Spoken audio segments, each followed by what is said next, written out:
자, 심층 인터뷰 오늘은 이제 긴급 진단, 특별 진단으로 두 분을 한꺼번에 네.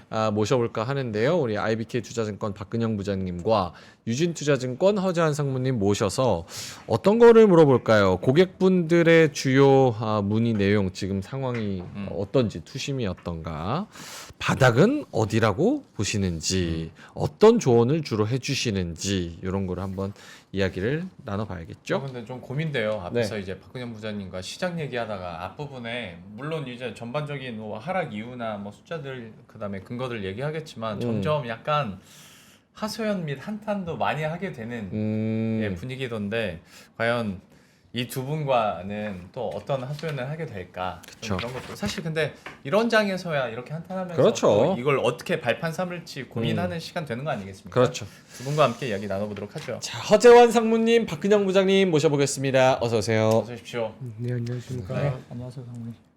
어제에 이어서 상무님 이틀째 또 어제였나요? 나와주고 그제, 네. 그제. 그저께였네. 네. 그제. 그렇네요. 자주 네, 그제. 저랑 같이 했었거든요. 맞네요. 네. 그때 나오셨을 때 뭐 비록 뭐 바로 전이지만 네, 그때 생각했던 것보다 시장이 더 떨어진다는 느낌은 받으십니까? 훨씬 많이 떨어졌죠. 그러니까 저도 그때 나와서 말씀드렸지만 조금 상반기는 쉬어간다라는 느낌이었는데 이거는 쉬어가는 느낌이 전혀 아니잖아요. 죽어가는 느낌인데. 네, 죽어가는 느낌이고 오늘 뭐 눈도 많이 왔는데 정말 이렇게 눈물 오듯이 막 눈이 오더라고요. 네. 마음이 좀 많이 속 좋진 않습니다.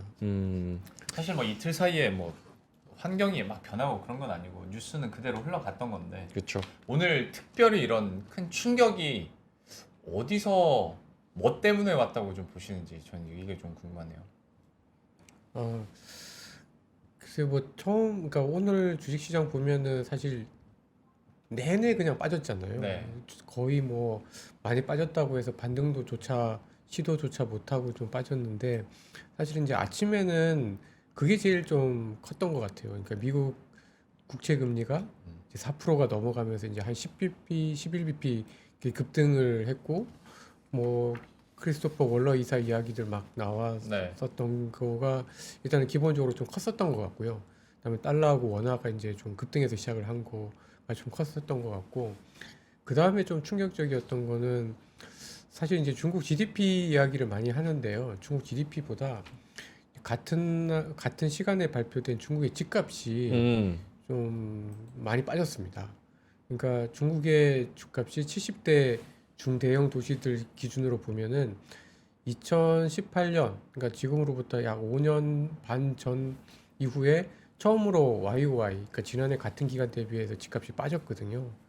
그러니까 중국의 집값이 빠지는 소식도 저는 굉장히 좀 컸었던 것 같아요. 그래서 뭐 시장 많이 보신 분들 많이 말씀하셨겠지만 오늘 보면은 철강화학 같은 일반 경기 민감한 주식들이 되게 많이 빠졌는데 사실 그거는 저는 중국의 영향이 좀 많이 컸지 않았나라고 보여지고 중국 본토 시장도 한 2% 이상 빠지고 특히 홍콩 시장도 그 금융주 비중이나 은행주 비중이 높은 홍콩 시장이 많이 빠진 걸 보면은 중국 영향이 좀 그러니까 하락의 시작은 미국의 이제 국채 금리 상승이었는데 거의 이제 투자 심리를 밟아준 거는 중국의 영향이 좀 크지 않았었나라고 생각하고 있습니다. 요거 죄송한데 그 허상무님 마이크를 조금만 앞으로 당겨 주실 수 있을까요? 아니, 마이크를 당기시면 됩니다. 지금 지하철에서 듣는데 잘 안 들리시는 분들이 있어가지고 요게 내용이 좋은데 안 들리면 슬프잖아요. 차분하셔서. 네. 맞아요. 오케이, 중국 이슈 또 같이 겹치는 그런 상황인 것 같고, 박 부장님은 어떠세요? 좀 1월 들어서 고객들이 지금 현재까지 봤을 때는 어떤 부분을 가장 궁금해하시고 무슨 답변을 주시는지. 뭐 오늘은 빠지는 것에 대한 이슈가 가장 뭐 궁금하셨을 것 같고요. 이제 뭐 딱히 뭐다라고 딱 구체적으로 이것 때문에 빠진다라고 말하기가 되게 어려운 상황이죠. 중동 이슈는 계속 지금 지속되고 있고 뭐 그런 부분들이 몰랐던 건 아닌데 갑자기 뭐 이게 지정학적 이슈로 좀 불거지고 또 좀 확대되는 분위기고요. 더군다나 이제 사실 뭐 연초부터 이야기 드렸지만 이제 금리 인하와 관련된 기대감이 너무 많이 좀 부풀어 있었다는 것이 이제 계속적으로 저는 계속 반복적으로 말씀을 드렸던 섹터인 것 같아요. 그리고 아까 뭐 말씀 주셨지만 원로 이사나 이런 쪽에 관련된 이슈들이 약간의 좀 영향이 이제 뭐라 그럴까 최근에 3월 금리 인하나 QT를 감속하기 위한 어떤 부분들이 어제 그 코멘트가 별로 그렇게 썩 충족시키지 못한 코멘트가 나왔다는 거고 네. 더군다나 이제 오늘 저녁에 12월 소매 판매가 또 발표 예정이거든요. 네. 그러면 만약에 뭐 블룸버그 컨센서스에 따라서 11월보다 전월비 상승폭이 확대될 것으로 만약에 나와버리면 그러면 서프라이즈가 나오면 무역지 10년물 금리가 4% 넘어가 버리는 게 그냥 확 이제 올라갈 수도 있는 거잖아요. 그러면 이런 부분들이 이제 금리 인하와 관련된 부분들을 약화시키고 그러면 달러가 이제 이렇게 환율 쪽에서 변화를 주면서 국내가 이제 지금 갑자기 원달러 환율이 이렇게 워낙 약세로 가버리는 네. 이런 흐름들이 갈 수 있기 때문에 그러면 수급에 또 영향을 미치겠죠. 그리고 아까 좀 말씀드렸지만 그냥 뭐 우리가 확인할 수 없긴 하지만 심증적으로 일본 시장이 또 좋잖아요. 네. 그 외국인들이 결국은 일본을 좀 좋게 보고 롱 포지션을 잡아주고 중국이 좀 뭐 부동산이나 이런 것들이 여러 가지 안 좋다 보면 중국 쪽이나 이런 또 경기에 영향을 받는 한국 시장 자체를 또 어닝도 마침 삼성전자나 뭐 2차 전지 섹터들이 약간의 어닝 미스를 해버리니까 조금 숏 포지션으로 조금 물량을 조금 덜어내는 뭐 이런 쪽으로 간다 보면 좀 쉽지 않은 구간이었다 이렇게 볼 수도 있겠습니다. 참 그런 거 보면 지난번에 그 금리 말씀에서 금리? 선생님께서는 첫 번째 금리를 7월 정도 본다고 말씀을 하셨었거든요. 그러니까 그거를 미리 알고 또 대입을 하셨던 분들한테는 이런 금리 충격이 좀 없진 않았겠지만 마음의 준비는 하고 계셨을까라는 생각도 문득 들기도 하고 네. 이거는 좀 다른 얘기긴 한데 그냥 진짜 네. 그냥 궁금해서 부장님께 네. 그냥 이거는 방송에서 너무 차근차근 이렇게 근거 있게 말씀을 해주신 거지만 혹시나 뭐 고객 중에 뭐 저처럼 그냥 떨어지면 떨어지나 보다 하는 사람도 있겠지만 전화로 막 이거 내가 부장님 믿고 돈 맡겼는데 내 피 넋두리하고. 같은 돈 이거 어떻게 할 거냐고 그러면서 오늘 왜 막 컴플레인을 하면 뭐라고 하세요? 이런 분위기의 장에서 일단 그런 컴플레인 저는 없고요. 예, 뭐, 없어요? 예, 대응을 했기 때문에. 아 그리고 형 있어도 어떻게 여기서 또 얘기하겠어? 아니 뭐, 예, 실제 없고 네. 뭐 멱살잡이 했으면 이제 뭐 제가 이렇게 옷을 단정하게 입고 올 수가 없겠죠. 넋두리 예, 예. 하소연하면 뭐 예전에는 그런 고객들이 많아요. 근데 이제 오늘도 이제 물론 이제 혹시 질문하실 수도 있겠지만 뭐 PB 입장에서 여러 가지 질문을 하시겠지만은 뭐 오늘 이렇게 많이 빠지는데 그러면 이제 뭐 반대 매매나 담보 부족 많이 안 나왔냐 이런 거 물어보고 싶으시잖아요. 그렇죠. 그 제가 오늘 나오기 전에 이제 이렇게 창구 쪽에 물어봤어요. 우리 이제 제가 영업부에 근무하고 있는데 네. 네. 영업부 내에 있는 고객들 전체 대상으로 담보 부족 몇 개 나왔냐 물어봤더니 계좌가 4개 정도. 그 1차 담보 부족입니다. 2차 담보 부족이 아니에요. 근데 이제 업무팀장 말로는 이제 장중에 담보 부족 계좌가 꽤 많았었는데 종가 끝나고 나니까 4개 정도밖에 1차 담보 부족이 4개 정도 나와 있더라고요. 이제 연속 2차가 나와야 반대 매매잖아요. 그러니까 뭐냐면 고객들이 이제 스마트해졌는지 모르겠지만 장중에 자기 담보 비율을 맞춰요. 장중에 던지는 거죠. 그러니까 상한가가 30%다 보니까 반대 매매를 맞으면 30%잖아요. 네. 그러니까 그걸 맞는 것보다는 장중에 주가 빠질 때 어쩔 수 없이 담보 비율을 맞추기 위해서 종목을 던지더라는 거죠. 그래서 생각보다 오늘같이 이렇게 급락을 했음에도 불구하고 최근에 10일 넘게 이렇게 빠지고 있는데 그래도 오늘 1차 담보 부족 계좌가 한 4개 정도밖에 없다는 거는 네. 그만큼 고객들이 계속 이제 던져왔다는 것도 보이는데 음. 다만 이제 전체 시장을 본다면 신용융자가 아직까지는 좀 의미 있게 주는 모습은 아직은 좀 지켜봐야 된다. 아직은 좀 아닌 것 같다. 그게 조금 더 부담스럽긴 합니다. 오케이. 그럼 본론으로 들어가서 지금 증시, 우리 증시를 좀 상상 이상으로 짓누르는 여러 가지 그런 변수들, 글로벌 지정학적 리스크, 한반도 지정학적 리스크, 금리 인하 기대감 축소, 실적 우려, 뭐 여러 가지가 있잖아요. 그럼 이런 변수들로 봤을 때 외국인과 뭐 기관의 셀 코리아 계속해서 파는 이 수급은 좀 지속될 거라고 예측을 하고 계신지 두 분은 상무님부터. 그렇지는 않고요. 그러니까 일단 기본적으로 이제 외국인 매매는 저는 이제 크게 두 가지라고 보거든요. 그러니까 한국을 정말 좋아서 외국인들이 사는 경우는 아주 많지는 않았던 것 같아요. 지금까지 보면 물론 이제 뭐 기업들 실적이 엄청 좋고 한국이 그 경기의 어떤 그 회복의 어떤 주도를 하는 경우에는 좀 달랐습니다만은 대체로 보면 외국인 투자가들은 달러가 약할 때, 그 다음에 중국이 좋을 때 이렇게 그 한국 주식을 이제 이머징 전체를 담을 때 이제 한국 주식을 이렇게 사게 되는데 네. 오늘 같은 경우도 보면은 완전 이게 두 개가 다 어긋난 거잖아요. 네. 달러는 강하고 중국은 안 좋고. 그래서 최근 들어서 예를 들어서 한 3년 4년 정도의 시계열로 홍콩 항생 지수랑 원달러 환율이랑 그려보면 거의 똑같이 움직입니다. 네. 그러니까 뭔가 안 좋을 때 외국인들은 이 홍콩이나 한국처럼 그러니까 유동성이 좋으면서 자금을 빼기 쉬운 데서 돈을 많이 뺐다라는 얘기거든요. 그래서 지금 좀 그 안 좋은 게 지금 좀 겹쳐 있는 상황인데 결국 달러가 약해지고 중국이 더 안 나빠지면 외국인들은 다시 좀 살 수 있다라고 좀 판단을 좀 하고 있습니다. 근데 지금 작년에 그 10월, 11월 이후에 달러가 굉장히 좀 약했다가 네. 지금 연초 이후에 좀 많이 강하잖아요. 그렇죠. 근데 이제 지금 1340원대인데 저는 1300 한 5, 60원 정도가 되면 어느 정도 환도 더 높아지기는 그 원달러 환율도 더 높아지기는 어렵다라고 좀 보고 있는 게 뭐 달러가 그렇게 지금 싼 통화가 아니거든요.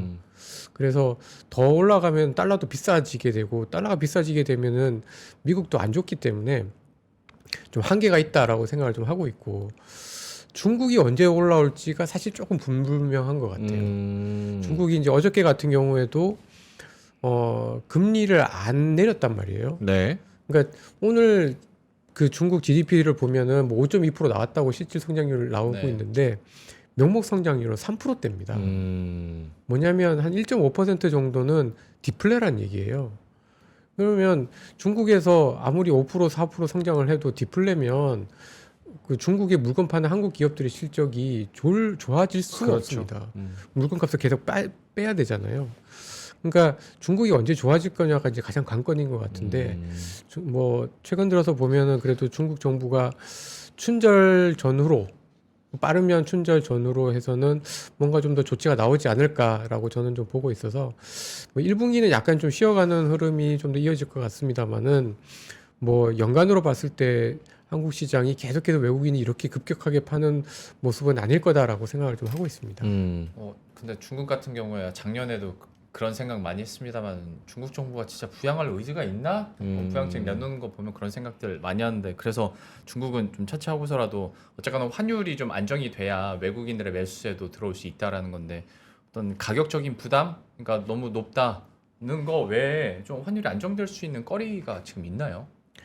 그러니까 저는 펀더멘탈하게 봤을 때는 원달러 환율이 그렇게 여기서 더 높아지지는 않을 걸로 보고 있는 게 보통 그 원달러 환율에 조금 더 선행하는 어떤 지표로서 교역 조건이라는 걸 보거든요. 네. 그러니까 수출 물가에서 수입 물가를 뺀 거고 이걸 아주 쉽게 생각하면은 반도체 가격 상승률에서 원유 가격을 뺀 걸로 보시면 돼요.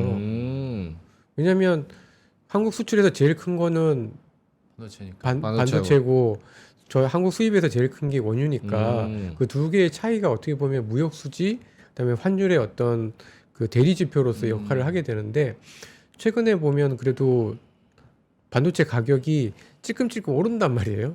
그리고 유가는 잘 안 빠지고 그러니까 네. 유가는 그 뭐 최근 들어서 중도 위기 때문에 약간 오르는 듯하지만 그래도 WTI 기준으로는 여전히 70불대이기 때문에 그 환율을 결정하는 무역 수지나 이런 지표들이 급격히 나빠졌을 가능성은 굉장히 좀 낮아 보입니다.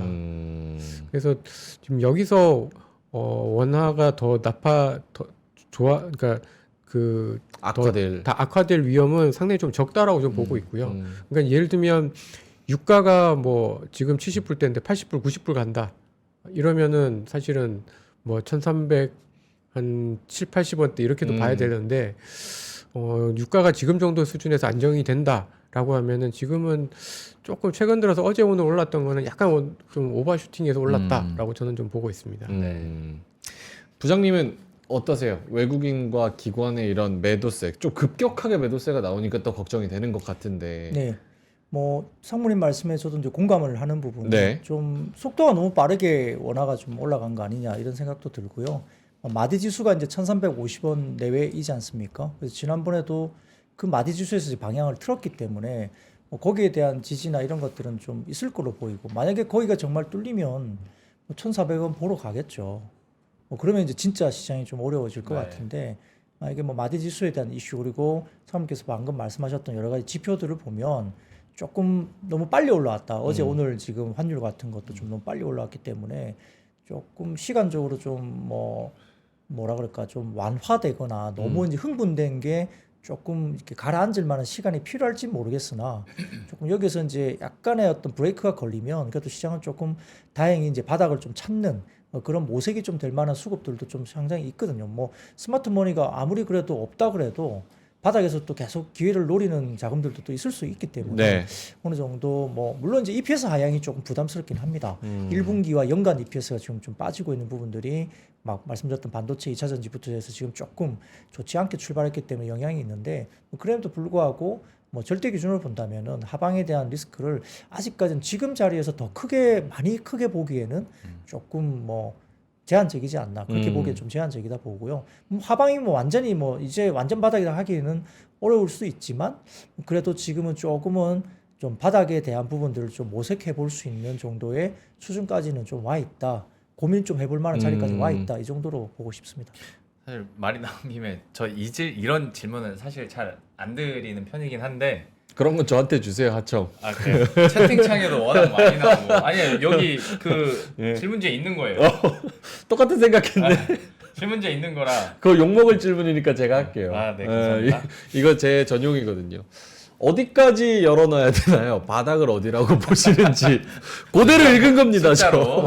저. 숫자로 두 분께선 바닥은 언제라고 보세요? 이렇게 하니까 상무님부터 바닥이 저희 아까 지난해 연말에 연간 전망하면서 2,380을 바닥으로 생각을 했었거든요. 2380. 예, 지금 2,400 초중반대니까 이제 얼마 안 남았다고 봐야 되는데. 오늘 같이 하루만 더 떨어지면 그대로 네, 네, 2380입니다.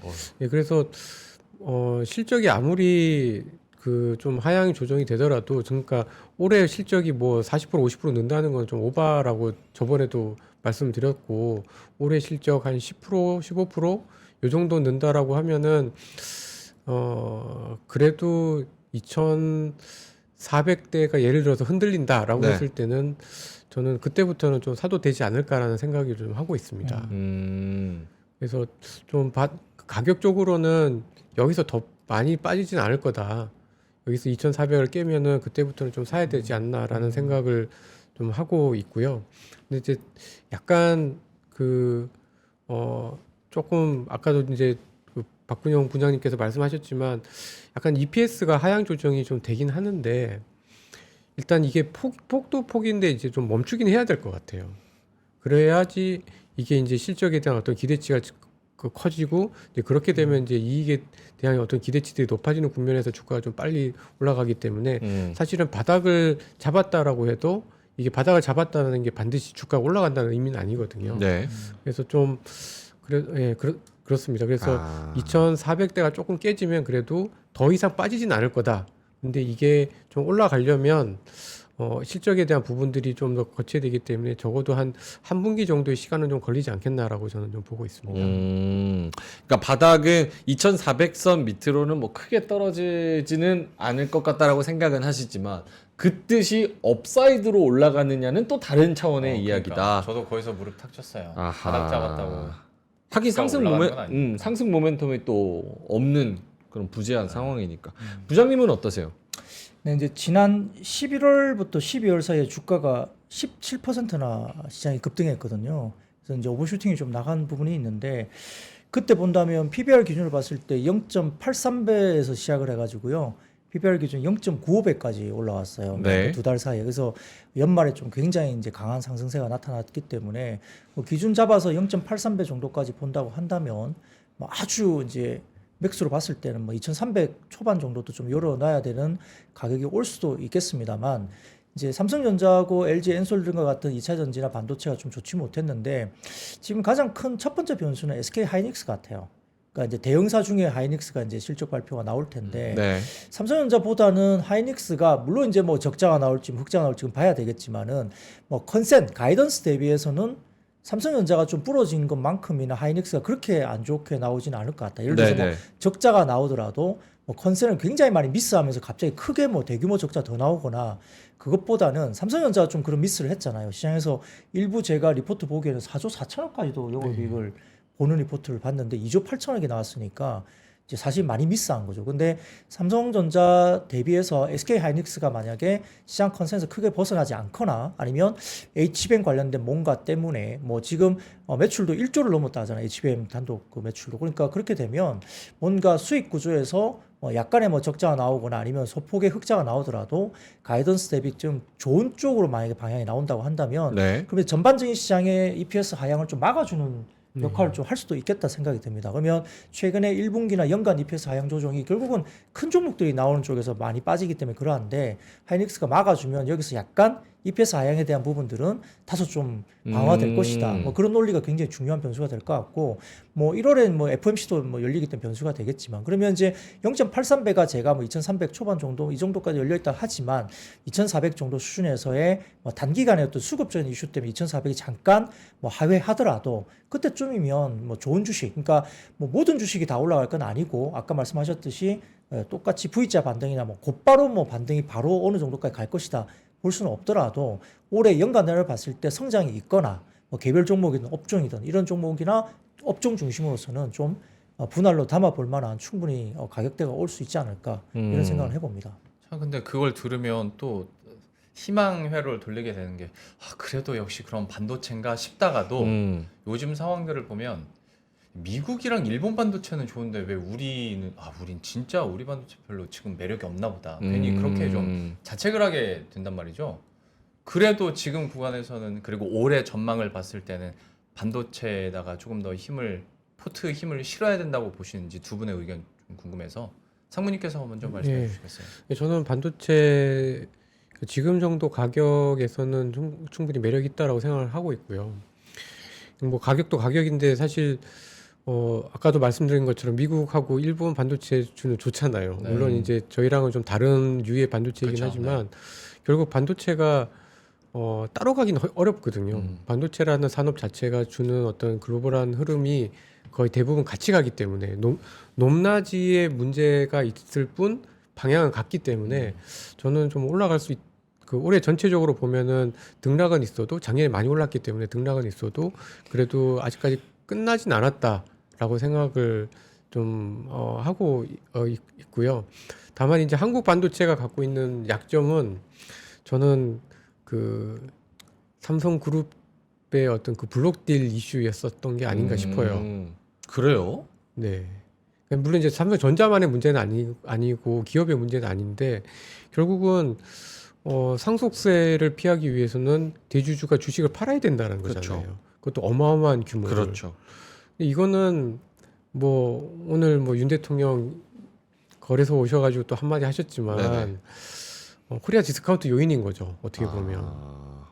그리고 그것 때문에 어쨌든 블록딜이 있을 것 같으면 누군가는 팔아야 될 거 아니잖아요. 기존에 갖고 있는 그 엄청난 물량들을. 그렇죠. 저는 그런 게 연초에 분명히 영향을 줬었던 것 같고 어제 오늘의 흐름은 조금 이제 그 글로벌한 뭐 중국 이슈도 있고 뭐 물론 지정학적인 이슈라고도 얘기를 하고 있습니다만 이제 그런 것들이 같이 겹쳤다로 보면 결국은 좀 그런 부분을 빼고 보면 순수하게 반도체만 보면 저는 조금 더 올라갈 수 있는 여력이 있다라고 저는 좀 판단을 하고 있습니다.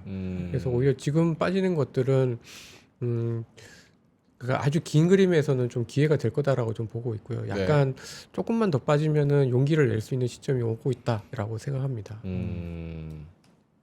부장님께서도 네, 뭐 제가 좀 전 마감 시황 때도 블록딜 이슈가 수급적인 영향을 미쳤다는 네. 이야기는 이제 저도 그렇게 추정을 했던 네. 언급을 드렸습니다. 역시 2조 8천억이라는 블록을 하면 누군가는 받아야 되는데 그게 외국인이든 기관이든 그 물량을 받으려면 다른 포트를 좀 비워야 될 수밖에 없지 않을까. 그러면 이제 그런 부분에서 일정 부분 물량이 나올 수 있다. 그리고 연말에 이제 뭐 어쨌든 12월 월간 단위로 역대 최대의 어쨌든 매수세가 뭐가 들어왔잖아요. 뭐 프로그램이 됐든 아니면 아까 제가 선물 포지션이 됐든 8조 넘게 뭐 11월 12월 달에 외국인이 포지션을 잡았던 어떤 그런 것들이 다소 좀 1월 달에 이제 거꾸로 이제 그것이 이제 다시 회수되는 과정에서 수급적인 고임이 역시 나타났고 더군다나 이 과정에서 이제 뭐 지정학적 리스크뿐만 아니라 여러 가지 이슈들이 벌어지고 있는 거죠. 그리고 이제 기대 심리가 강했던 금리 1환원에 대해서 계속적으로 제동이 걸리니까 국채 금리가 3.8%까지 10년물이 빠졌다가 이게 뭐 4.1 뭐 이렇게 막 올라오니까 되돌림이잖아요. 그러면 이제 주가들이 연말에 두 달간 뭐 코스피가 17%나 올랐는데 그런 것에 대한 뭐 반락이 결국은 오는 과정에서 수급적인 이슈까지 부담되고 사주는 이슈는 없고 그러다 보니까 상당히 좀 힘든 구간이 갈 수 있다. 근데 그런데 고민이 많습니다. 어쨌든 뭐 반도체가 주도 섹터 될 것이냐 저도 동의를 하고요. 전체적으로 하이닉스가 여전히 이제 주도하고 있는 HBM 시장이 실적 단으로 봐서는 사실은 24년 올해보다는 반도체 관련 섹터의 온디바이스 AI 관련된 실적 단이 폭발은 25년으로 좀 보거든요. 올해는 태동을 한다고 봅니다. 근데 이제 주가는 25년이 폭발적인 실적이 나올 것에 대한 것을 당겨서 올해 좋아질 거로 보는데 뭐 1월 달 정도의 조정은 사실 보면 뭐 상반기 내로 본다면 좀 좋은 기회가 될 수 있다 이렇게 판단하고 있습니다. 그러면은 두 분은 여기는 뭐 내용은 없지만 지금 막 얘기하고 있는 게 북한 네. 요 들리는 얘기는 그냥 두 분 생각이 궁금한 거거든요. 요거는 그냥 지금 노이즈를 살짝은 무시해도 됩니까? 이랬던 적이 워낙 많기 때문에 그냥 지금 오히려 이것 때문에 시장이 더 눌리면 땡큐라고 생각을 해야 되는 건지 아니면 진짜 귀 기울여서 혹은 뭐 생각해야 될 포인트가 있는 건지 상무님부터. 저는 북한 이슈는 아닌 것 같아요. 왜냐하면 진짜 북한이 무섭고 지정학적인 이슈가 있었으면 개인들이 팔았어야 되는데 네. 외국인만 팔았잖아요. 기관 오히려 개인들은 사고 그리고 오늘도 보면은 그 대형주들이 많이 빠지고 뭐 코스닥도 많이 빠지긴 했습니다만은 코스닥은 좀 덜 빠졌잖아요. 그거 보면 오늘 어제 이슈는 물론 이제 최근 들어서 코스닥도 좀 빠지긴 했습니다만은 연초로 보면 어쨌든 그 대형주 그러니까 코스피는 좀 빠지고 코스닥은 어쨌든 견뎠잖아요. 그런 걸 보면 지금의 이슈는 약간 글로벌한 이슈다. 수출이나 경기와 관련된 이슈지 이게 딱히 이렇게 막 그 지정학적인 이슈는 아닐 거다라고 좀 판단을 좀 하고 있고 굳이 지정학적인 이슈 때문이라고 생각한다면은 트럼프 때문에 무역 전쟁이 좀 다시 불거질 수 있다라는 거 그것 때문에 중국하고 한국이 좀 빠질 수 있다라는 건데 그거는 약간의 가능성은 좀 있어 보이는 게요. 최근에 보면 멕시코 페소가 어제 오늘 좀 약했거든요. 네. 그러니까 멕시코라는 나라가 미국에 워낙 붙어 있기 때문에 소위 이제 뭐 리쇼링의 가장 최대 수의 환율이기도 해서 멕시코 페소화가 지난 한 2년 동안 엄청 강했는데 어제 오늘 조금 이제 안 좋은 모습들 그 아이오와에서 이제 트럼프가 이제 좀 당선이라기보다 이제 경선에서 이기면서 네. 이제 멕시코 페소화가 이제 올라오는 걸 보면서 이게 2016년에 트럼프 당선됐을 때 제일 화끈하게 올랐던 그러니까 약세가 됐던 통화가 멕시코 페소화거든요. 그래서 그런 기억들이 약간 좀 있는 것 같긴 한데 저는 뭐 지정학적인 이슈라기보다는 지금의 이슈는 좀 금리 이슈와 그다음에 중국 이슈다라고 저는 좀 생각하는 편입니다. 근데 다른 결의 지정학적, 그러니까 이제 중동 쪽으로 지정학적 이슈로는 이제 결국 뭐 로직 자체가 공급 차질, 그러면 인플레 압력, 금리나 또 뒤로 밀리나? 그건 언제까지 가져가야 돼요? 왜냐면 하락할 때마다 그 얘기를 하는 것 같아가지고 부장님께서는 좀 이거를 어떻게 우리가 좀 소화를 해서 투자 전략에 녹여낼까? 중동 문제는 뭐 사실 하루 이틀 이슈가 아니기 때문에 네. 그것도 어떻게 보면 이제 지금 현재 저희 대한민국이 이제 남북이 대치하고 있는 상황과 뭐 비슷하다고도 느껴질 수도 있습니다. 그렇죠. 그래서 이제 북한 이슈로 뭐 국내 시장이 좀 빠졌다 보기에는 좀 다소 무리가 있고요. 이제 트럼프 대통령이 당선될 가능성에 대한 좀 두려움 이런 것들이 아까 말씀하셨던 뭐 멕시코 화폐라든지 여러 가지 시장에 대한 어떤 이슈가 좀 있다고 말씀 주셨는데 조금 공감이 가는 게 예를 들어서 뭐 미국 시장에서도 어쨌든 재생에너지 관련된 종목들이 어제 많이 빠졌고 국내도 좀 영향을 받았고 하물며 굉장히 힘들었던 5G 통신 장비 주가 요즘에 좋잖아요. 좋죠. 그게 역시 트럼프 대통령 이게 약간의 어떤 선호되는 섹터이거든요. 어떻게 보면 수혜주로 거론됐던 섹터들이에요. 그러다 보니까 다소 좀 모멘텀이 딱히 그렇게 막 세게 느껴지지 않는데 5G 통신 장비주들은 또 최근에 갑자기 또 움직이고 있단 말이죠. 네. 그런 것들은 역시 이제 어떤 트럼프 시대를 좀 대비를 해야 되지 않을까. 뭐 이거는 뭐 글로벌뿐만 아니라 한국도 마찬가지고 다음 대선에서 미국 시장에서 트럼프가 만약에 재선이 되는 것을 가정을 하고 주식시장도 어떤 그런 것에 대한 어떤 포트라든지 고민을 좀 해야 되지 않을까라는 좀 그런 숙제를 던져주는 것 같아요. 그런 것들이 역시 영향을 미치는 거고요. 뭐 일반적으로 이제 해운주 관련된 운임 상승 이런 것들은 이제 홍해에 대한 이슈가 있기 때문에 뭐 당연히 그건 국지적으로 계속 벌어지고 있는 상황이라 영향을 미치고 있겠죠. 근데 이제 일부 아까 말씀하셨던 것도 있지만 뭐 밴코버 아메리카 같은 경우는 리포트를 내면서 이 홍해 관련된 지역 분쟁은 좀 조만간에 단기에 끝날 이슈라고 또 평가를 하기도 했습니다. 그렇기 때문에 각각 시각에 따라서 보는 시각이 좀 다르긴 합니다만 뭐 그 이슈를 어떻게 저희가 알겠어요. 뭐 내일 당장 뭐 갑자기 뭐 휴전을 할지 뭐 갑자기 또 내일 무슨 로켓을 쏠지 알 수는 없으나 일단 그것만 갖고 또 논의하기에는 제가 이제 허재한 상무님 글을 아주 애독을 하거든요. 그래서 오늘 오후 늦게 또 글을 하나 내셨죠. 코멘트 쪽에 내용이 뭐냐면 경기 민감 업종이 오늘 좀 안 좋았다는 거예요. 그러니까 그게 결국은 이제 중국과 관련된 이슈와 연계돼서라도 경기 민감 업종들이 좀 눈에 띄게 별 특이한 이슈 없이 많이 빠진 거로 봐서 좀 당분간은 민감 업종 관련된 부분들은 지금의 단기적인 하락장에서는 경기 민감 섹터 부분은 조금 조심하자, 좀 보수를 보자 이런 멘트를 주셨는데 상당히 공감 가는 글로 저도 읽었습니다. 그래서 그런 부분들을 좀 가지고 좀 생각을 좀 해봐야 될 것 같습니다.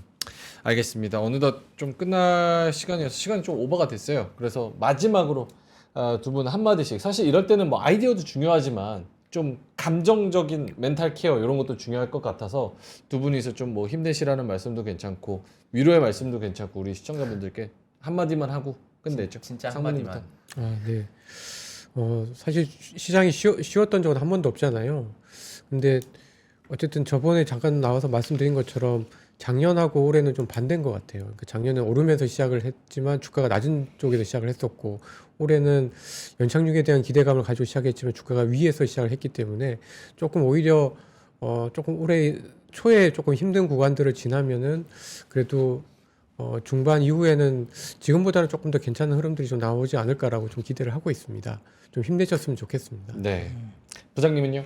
뭐 길이 안 보일 때는 좀 쉬어가야죠. 그래서 이제 막연하게 그냥 계속 부딪히려고만 하지 마시고 시장에서 물론 이제 뭐 주식을 제대로 이제 포트 관리가 안 돼서 리스크 관리가 안 된 상태에서 좀 험악하게 빠져 있는 주식을 보유하신다면 지금 굉장히 어려운 구간이라고 여겨집니다만 뭐 이럴 때일수록 조금 더 고민을 하고 조금 더 한 템포 쉬어가는 것도 방법이고 여러 부분에서 일단 바닥이 확인될 때까지 조금 시간이 필요하겠죠. 네. 바닥이라는 게 하루 만에 바닥 나오고 바로 V자는 안 나오거든요. 그래서 역시 이제 진바닥 확인은 여러 번 이제 진바닥 확인이 있을 수 있기 때문에 그 기간은 좀 필요하다는 점에서 조금 여유를 가지시고 조금 쉬어가는 국면도 좀 필요하다는 점에서 조금 뭐 쉼을 공유드리겠습니다. 네. 알겠습니다. 시간이 아쉽지만 두 분은 좀 여기서 인사를 드려야 될 것 같습니다. 오늘 심층 인터뷰 유진투자증권 허재환 상무님 그리고 IBK 투자증권 박근영 부장님과 함께했습니다. 고맙습니다. 고맙습니다. 감사합니다.